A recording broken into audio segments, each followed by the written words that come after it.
Bharuch ST નિગમ દ્વારા વાગરા અને દહેજથી અમદાવાદ રૂટની નવીન બસોનું લોકાર્પણ કરવામાં આવ્યું હતું। ભરૂચમાં મુસાફરોની સુખાકારી અને સલામતી માટે પ્રતિબદ્ધ ગુજરાત રાજ્ય માર્ગ વાહન વ્યવહાર નિગમ દ્વારા ભરૂચ વિભાગને નવીનતમ બસોની ફાળવણી કરવામાં આવી છે। ભરૂચ ડેપો દ્વારા સંચાલિત વાગરા અમદાવાદ અને દહેજ અમદાવાદ રૂટ માટે આપવામાં આવેલી આ આધુનિક બસોનું ભવ્ય લોકાર્પણ કરવામાં આવ્યું હતું। આ લોકાર્પણ પ્રસંગે વાગરાના ધારાસભ્ય અરુણસિંહ રાણા તેમજ જિલ્લા ભાજપ પ્રમુખ પ્રકાશ મોદી વિશેષ ઉપસ્થિત રહ્યા હતા। મહાનુભાવો દ્વારા લીલી ઝંડી બતાવી નવી બસોને પ્રસ્થાન કરવામાં આવ્યું હતું। આ કાર્યક્રમમાં ભરૂચ એસટી વિભાગના નિયામક સંજય જોશી, સ્થાનિક આગેવાનો, એસટી કર્મચારીઓ અને જનતા મુસાફર મોટી સંખ્યામાં ઉપસ્થિત રહી હતી। ઉપસ્થિત લોકોએ મુસાફરી સુવિધામાં થઈ રહેલા વધારા અંગે આનંદ વ્યક્ત કર્યો હતો। વાગરા અને દહેજ જેવા મહત્વપૂર્ણ ઔદ્યોગિક વિસ્તારોને રાજ્યના મુખ્ય શહેર અમદાવાદ સાથે સીધો જોડતી આ નવી બસ સેવા ઉદ્યોગ જગત માટે જોડાયેલા કર્મચારીઓ તેમજ સામાન્ય નાગરિકો માટે લાભદાયી સાબિત થશે। નવી બસોમાં આરામદાયક બેઠક વ્યવસ્થા અને આધુનિક એન્જિન સિસ્ટમ ઉપલબ્ધ હોવાથી મુસાફરી વધુ સુખદ અને ઝડપી બનશે। આ પ્રસંગે ધારાસભ્ય અરુણસિંહ રાણાએ જણાવ્યું હતું કે છેવાડાના માનવી સુધી પરિવહન સેવા પહોંચે અને ઔદ્યોગિક વિસ્તારોના અંદર કનેક્ટિવિટી વધે તે માટે સરકારની પ્રાથમિકતા છે અને તેના લીધે આ બસોની સેવા શરૂ કરવામાં આવી છે। ગુજરાત સરકાર, અમારા ભૂપેન્દ્ર પટેલની સરકાર, ડેપ્યુટી સીએમ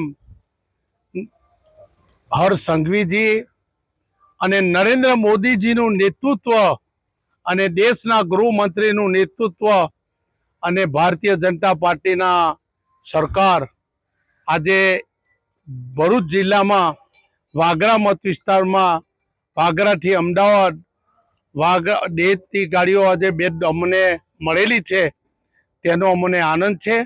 મારા ભરૂચ જિલ્લાને 17 ગાડી મળી છે અને હજુ પણ જેટલી ગાડી જોઈતી હશે એ અમારી સરકાર આપવા કટિબદ્ધ છે। 182 ગાડીનું લોકાર્પણ ભૂપેન્દ્ર પટેલ સાહેબ અને ધારાસભ્ય હસ્તક કરવામાં આવ્યું છે।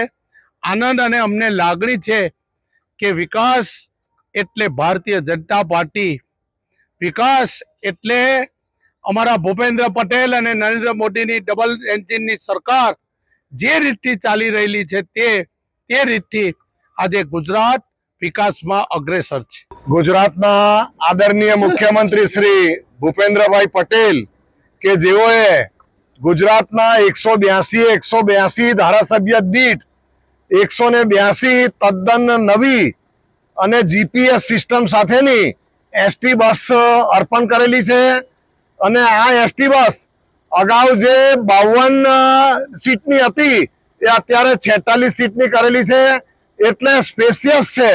મોટી વ્યક્તિ હોય તો એને પણ બેસવા માટે કોઈ તકલીફ ના પડે અને પૂરતી જગ્યા સાથેની આ નવી બસ જે અર્પણ કરેલી છે એ ખૂબ જ સુવિધાજનક છે। આદરણીય નરેન્દ્રભાઈ મોદી, દેશના યશસ્વી વડાપ્રધાન કે જેઓ ભારતને વિકસિત ભારત બનાવવા માંગે છે 2047 સુધીમાં, અને એમાં દેશના સમગ્ર રાજ્યોનો વિકાસ પણ ઈચ્છે છે, ત્યારે ગુજરાતમાં પણ 182 નવી એસટી બસો આપી અને આદરણીય મુખ્યમંત્રીશ્રીએ આજે લોકાર્પણનો કાર્યક્રમ કર્યો હતો અને આજે ભરૂચમાં પણ કુલ 17 એસટી બસો આપવામાં આવી છે અને એનું પણ લોકાર્પણ થયું છે। એટલે સૌ ભરૂચ જિલ્લાના સૌ લોકોને ખૂબ ખૂબ અભિનંદન પાઠવું છું।